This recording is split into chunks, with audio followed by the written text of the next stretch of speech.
So we've noticed a trend in Magic card design that we have labeled as gimme mechanics, which are basically mechanics that just sort of give you something for free.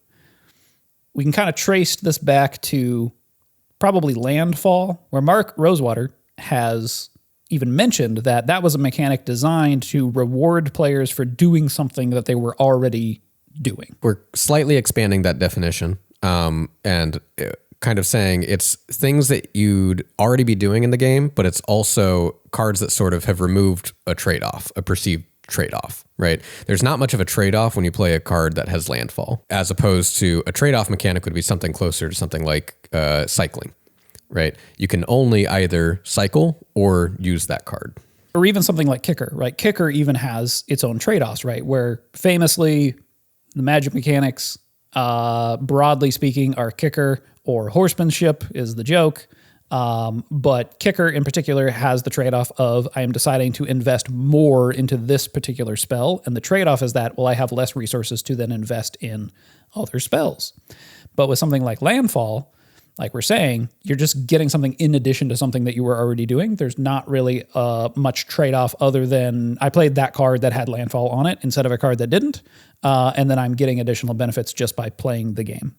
And there are quite a few of these mechanics that have become more and more popular as time has gone on. So we're going to talk about sort of the design trends, both within Magic and outside of it, that have kind of led to this sort of design philosophy, and kind of what it means for game design as a whole. Distraction makers.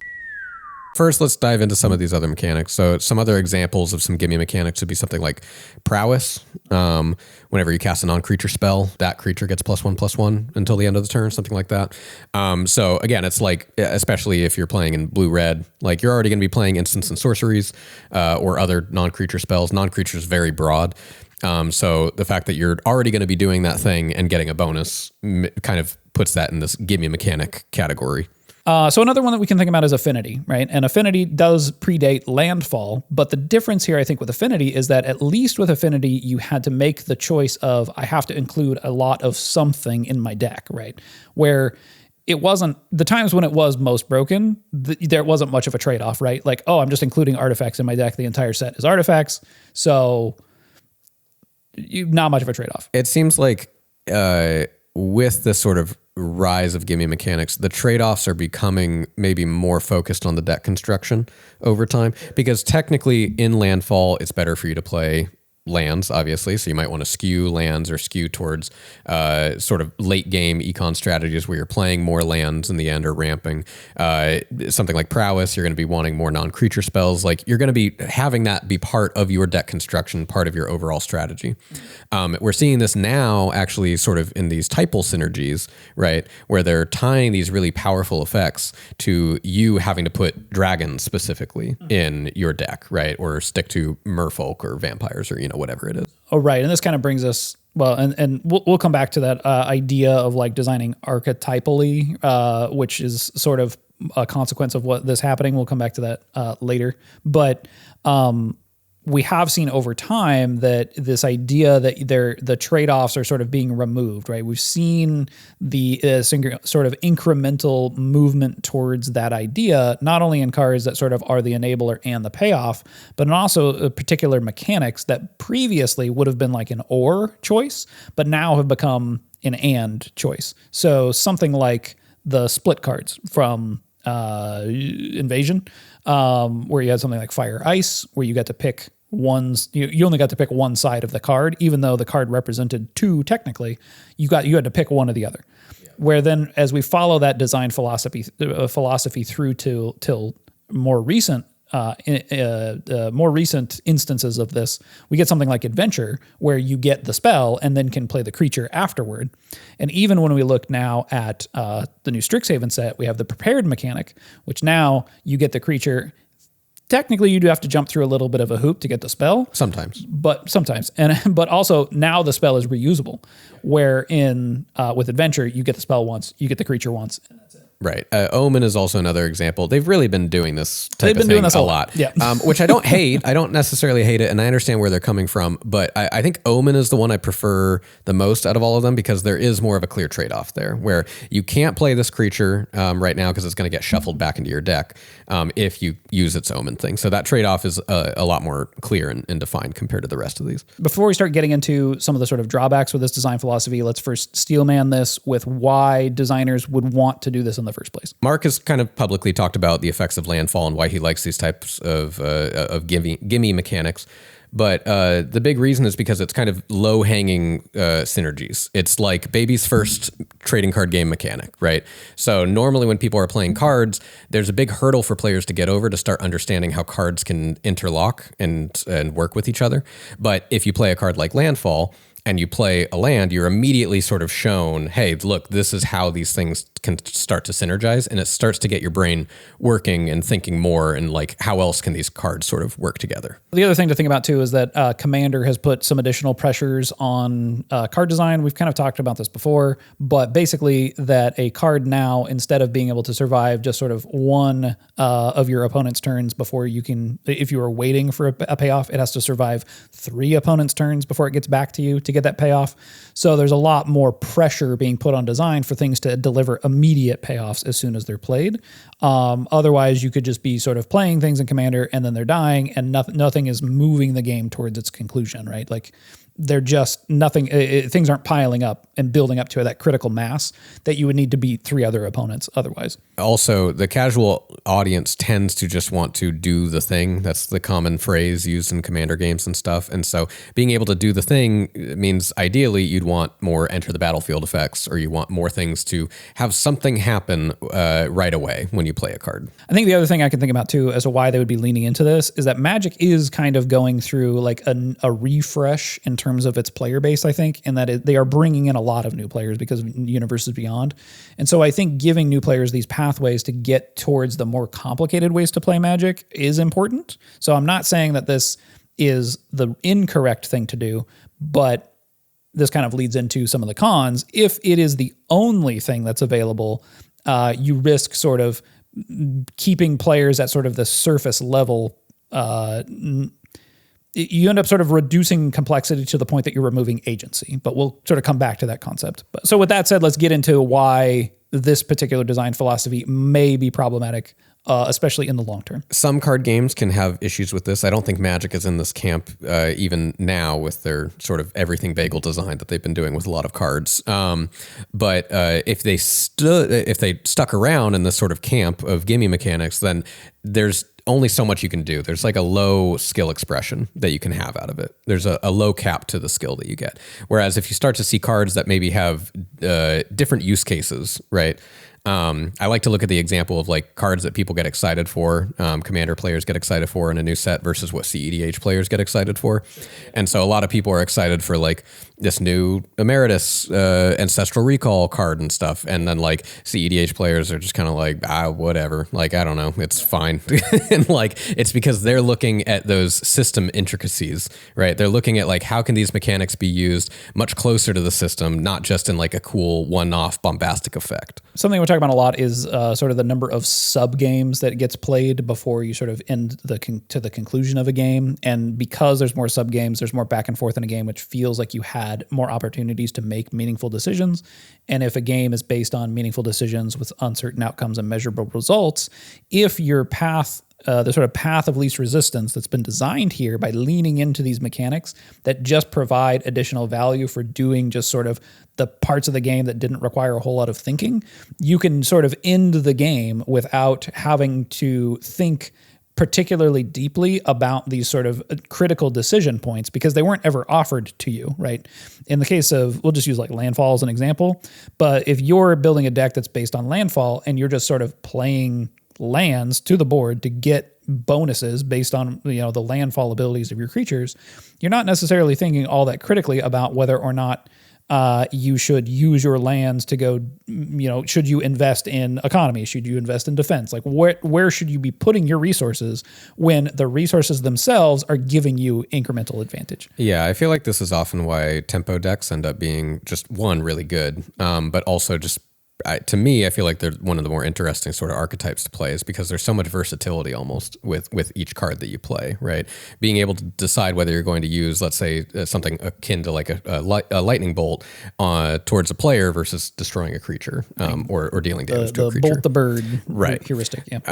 And that's a meaningful choice, right? And that choice can sometimes come from versatility in what a card can do, like in its one-off effect. That's usually more elegant sort of design space, but a maybe less elegant version of this could still be something closer to cycling or kicker or these sort of trade-off mechanics, or a split card or something. Well, and when you're providing so much incremental advantage to the point where the lightning bolt is free and you didn't have to manage your resources effectively to know whether or not you should point that resource towards the bird or towards your opponent's face, you don't have to make that decision because you just have so much advantage that like you can beat your opponent without having to decide on that trade-off.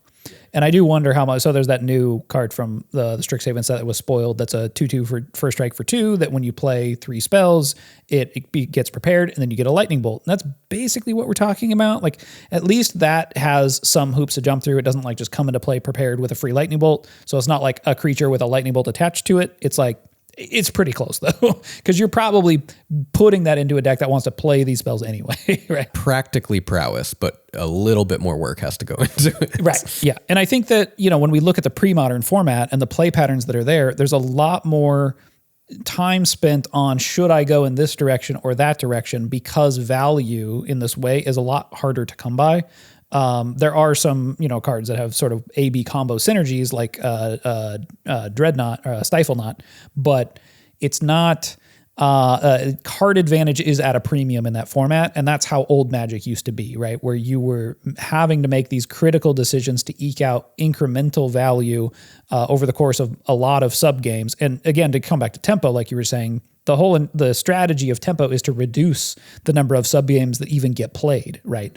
And you play cards that like bounce spells or counter spells to maintain your position as the beatdown and sort of make it so that your opponent never gets to play those never gets to win those sort of critical sub games before they're dead. See, I saw it more as tempo as the one playing the most sub games in a game, because you're figuring out which ones am I going to, what creatures am I going to bounce, what am I going to counterspell, etc. You're almost introducing the most amount of sub games and knowing which ones to enter into.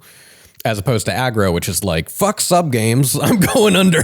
Like, I'm just shooting straight for it. Okay, that's interesting, because the way that I tend to see it is like, I think control and decks that go long are the ones that end up entering the most sub games, because you just have the most games to play. You just have the most opportunities. But you do raise an interesting question, which is, were those sub games ever winnable by the opponent? And I think that's why playing against control can be exceedingly frustrating, is like you think that you're playing this game, and then time after time you're met with a brick wall that says, nope, you can't do that. Where tempo is trying to end the game while doing that. Right. So probably it can go either way. Yeah. It's like if it happens to go towards a long game with tempo, like it could play close to as much as a econ strategy could potentially. Yeah, I can see that. I also meaningful, right? Like meaningful sub games, things that where the game could actually change. Where I think against control, once the game has like the sub games are no longer meaningful, but the game hasn't actually ended yet, right? Like you have gained control, you are at an advantage where you will inevitably win the game, but you haven't actually won the game yet. Sure. Where tempo stays in that ambiguity, I think longer, like you're saying. We sort of talked through what's going on with this type of design philosophy with Magic, but this is a design philosophy that extends well beyond Magic to games generally, but also even outside of games to sort of user experience design generally. And there's kind of the beginning of a sort of, I guess I want to say complexity renaissance or something that's beginning to happen in sort of the design community, which is going back and questioning whether or not this sort of dogmatic focus on usability, not accessibility, that's a different thing, but like usability at the expense of agency and helping users to understand the complex systems that they're actually interacting with.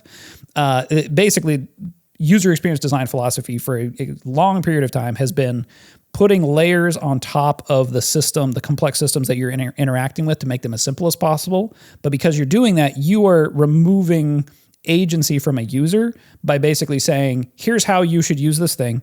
Don't worry about the rest of the stuff that's here. Even if you put that stuff there as accessible, right? Because like, you can go into your settings and turn things off and on and whatever, but you're still not really understanding how this tool that you're operating with actually works. And a lot of users don't necessarily need that, but you as the designer have made that decision for them. And I think that's kind of the weirdness in what we're talking about here. There's actually a article that was shared in our Discord that was written by Jason Farman. He's a professor of immersive media design, and he basically is questioning this design philosophy as to whether or not this was a good idea at all. Yeah, it feels a little chicken or the egg. Was it UX design and this focus on usability that sort of permeated and started getting into games, or did games kind of help facilitate this because it was such a large amount of data collection over user experiences that it's hard to know what came first. But a good example, like to try and connect this to Magic so people can maybe better understand what we're talking about here, is like, it's as if the intended experience of Magic by designers was gimme mechanics, right? And instead, you don't get to understand the intricacies of stack exchanges because they're not focused on how those types of mechanics might interact. Instead, they only want you to do these sort of surface level gimme mechanics. Or also just like understanding resource management generally, right? That you have a finite amount of resources and you must use them to their most benefit in order to win the game. Or now it's like you have an abundance of resources, and you can make mistakes and play sloppily and still win the game. It's not. It's right. It's not so much like a trade-off. It's more so of how quickly. What are the cards you play to generate or accrue the most amount of value, and then you're just going to do that, and you're not going to be considering as much of what your opponent's doing on their end. Right, and we're sort of talking about this in terms of what we're we're basically referring to this as path of least resistance design, which we can see through like pervasive throughout game design generally, right? Where I do think it comes from this sort of usability, user experience, data collection. And you can't really blame designers for doing this, because when you look at it at a surface level, it does equal more players, right? It is a way to get players to get into your game and play your game and remove barriers to entry, there's a book, a few books about this, but one of them is Don't Make Me Think, which is basically this user experience design book talking about how you shouldn't make users think. Like, things should feel effortless and seamless and remove any kind of friction at all when you're designing a website or an app or whatever it is. And that the reason why you would want to do that is because it means that more people are able to use your app and more people are likely to buy whatever it is you're offering. But games are not tools in that way. Like, games are experiences. So I was listening to an interview with Cole Worley, designer of Root, and he basically was talking about how games are a medium. It's almost like a musical instrument, right? In that it's not a tool for like completing a task, it's a tool for self-expression. And those two things are much different, right? That games are sort of story generators that put the player as sort of the protagonist, and you can learn to play a game in a similar way that you can learn to play a musical instrument. So if we're looking at games as sort of like similar to a musical instrument, you can kind of see this idea of path of least resistance as having consequences if you're looking at something as like a musical instrument, right? Where you might learn to play on something like a recorder, right? It's those little flutes that you learn on in elementary school. But if everything was recorders, right, the path of least resistance to making music, I think you end up losing what makes some of the skill expression or some of the exploration, the self-expression that you can do through a more complex instrument. Right. And I think the way to sort of connect this is that sort of more complexity can equal more opportunities for self-expression. And I think some people might kind of feel a little weird about talking about like games through the means of self-expression. Self-expression is essentially agency. Like, being able to have agency is what do you get to decide to do. And so if we were to kind of look at these paths of least resistance as literal paths, if you look at a lot of games right now, especially in AAA game space, are designing in such a way that it's like there's one path that is what you do. There's one path, and that is the best path, and that's what players should do, and that's where they've collected all of their data. They might create these other sort of paths, but it's very clear, like, this is the only one. going closer into sort of like trading card games where you want to have more of this versatility, you want some level of sort of self-expression for the players. You could see it as like there's 3 paths and all 3 are totally viable. And that's sort of like, that's looking into games like Yu-Gi-Oh! Or maybe some of these other Bandai Namco games where like it's very much like archetypal design, right? You know, all these archetypes are designed in such a way that all of them are made completely viable and they've been tested heavily and the decks are essentially designed for you. And the issue even with having 3 paths that are all viable is like you get more agency than a single path, but it's still sort of limited in your self-expression. It's almost like an illusion of self-expression. However, if you were to have 20 paths, one, there's probably no way you're going to make all 20 viable. That's also in a way sort of reducing meaningful decision. But if you had 20 paths and let's say there's, 3 viable options there, that's increasing levels of agency, increasing opportunities for self-expression, right? Because even if there are still these 3 viable paths, there's all these other opportunities for you to go down if you so choose to do that. And that's kind of where you end up seeing sort of trading card game metas, right? Is like in a healthy meta, there's usually 3 to 5 sort of decks that you want to be able to sort of rotate around. But there's so many other decks that could be made, right? There's like an infinite amount of deck possibilities. And so I think it's that level of self-expression that keeps a lot of players engaged, even if there are technically these sort of like 5 paths for you to actually meaningfully choose in a tournament setting. We're not suggesting self-expression as in like, oh, I'm building this commander deck or I'm playing in this commander experience to like tell a particular story, like in a Dungeons and Dragons kind of way that I think commander can kind of fall into. But we're basically talking about, your agency and ability to make different types of decisions based on different circumstances. Where if you're playing in sort of a competitive setting, you have the agency to choose multiple paths to victory rather than a singular path of least resistance to victory. And that's kind of the problem with these archetypal designs, like you're saying, is they give you sort of a singular path to victory that is not particularly malleable. Although Magic has kind of been in that territory for quite a while, even before the archetype stuff. And I think this is where players get a little frustrated with sort of the net decking type of play style, where, like we're saying, there's usually 3, 5, 8 decks somewhere in that neighborhood that are viable in a healthy meta, and if the meta, the game itself, then the sort of meaningful choices is not about how you build your deck anymore. It's about which deck are you choosing to attack the meta with, right? Rather than what are the choices I'm making to build my deck. And I think that's probably the most appealing part of Commander, right? Is that I can now I have broadened the amount of deck building decisions I get to make again. But it's interesting to see Wizards, and I think to bring it, full circle to what we're talking about with these cards that are path of least resistance cards, the gimme cards that just give you extra value. I think that has taken some of the focus off of agency within gameplay. Yeah. This ability for you to navigate really skillfully the gameplay parts of Magic and leaned much more in the deck building side, which is basically what we talked about at the beginning, right? Yeah. Where you're building your deck to take the most advantage of these gimme mechanics. That can work, right? It's just, it is removing more of those sub games, more of that opportunity for agency while playing the game. It's a part of the game that I think casual players really like. Part of it is because if you're making a deck, you can never lose. But if you're playing the deck, that's always a possibility. That's a good way to put it. So I don't know if that's really why it is, but to me, I feel like as someone that doesn't play, actively, very competitively, like I think that's the draw to it is until I test this deck, it's as good as I want it to be. That's, there might be something to that. That's interesting. And the consequence here too is that as you're sort of taking off some of the focus on this intricate actual playing of the game and focusing on the deck building aspects, is that the players who do want to play the intricate game side of these things, I think are put into a situation where the decisions that are made are less, the sub games are less, the cards are more powerful, and you end up sort of moving the game to, like we're saying, deck building is turn one, right? Like you're spending your time there to get the deck building right, and then the execution itself is sort of like early game is deck building,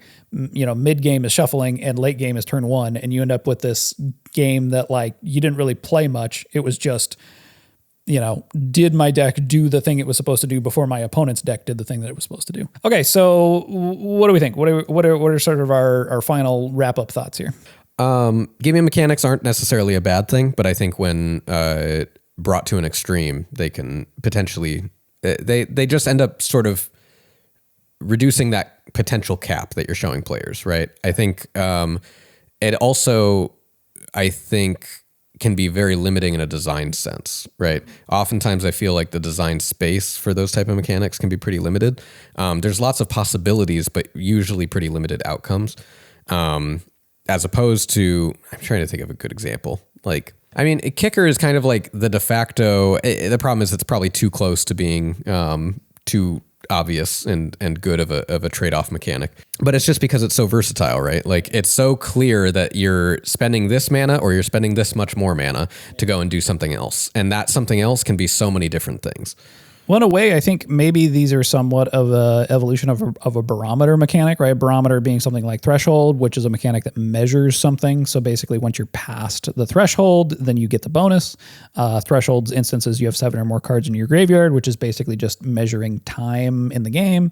But I don't know, like landfall, again, it's just giving you something for playing a core function of the game that you'd be doing otherwise, which at least with threshold, you can race to being across the threshold to get those bonuses. I will say one other point that I think we neglected to mention earlier is that gimme mechanics are much better. Well, I don't want to say better, but they benefit draft formats much more.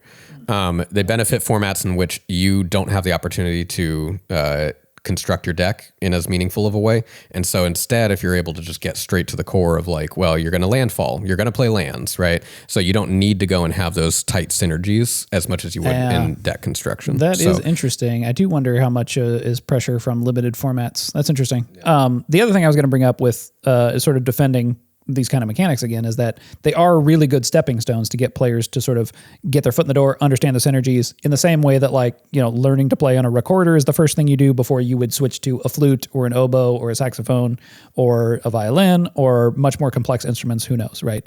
At that point, the recorder just sort of opens the door for you in a simple way for you then to move on and experiment with other potentially more complex instruments. If you enjoyed listening to us talk about gimme mechanics and why they're going to be in the next several sets of Magic, please feel free to give us a like and a subscribe, maybe a comment down below. Also, if you want to continue the conversation, you can join our Discord. The link is in the description. Thanks for watching.